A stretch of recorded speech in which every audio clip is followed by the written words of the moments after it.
সত্য কথা বলার কারণে সারজিদের বিরুদ্ধে আবার নতুন ভাবে কেস হয়েছে, মামলা হয়েছে।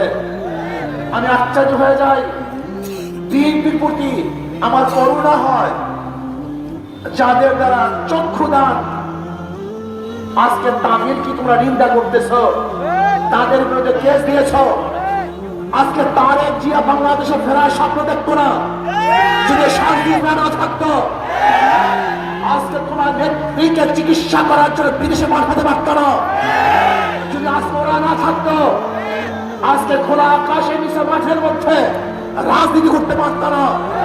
তোরা জীবনের মায়া ত্যাগ না করার আন্দোলন না করত, কিন্তু আজকে যাদের মাধ্যমে নেত্রীকে চিকিৎসার জন্য বিদেশে পাঠিয়েছ, তোমার নেতাকে বাংলাদেশে আনার ব্যবস্থা করতেছ, আজকে নির্বিঘ্নে রাজনীতি করার সুযোগ পেয়েছ।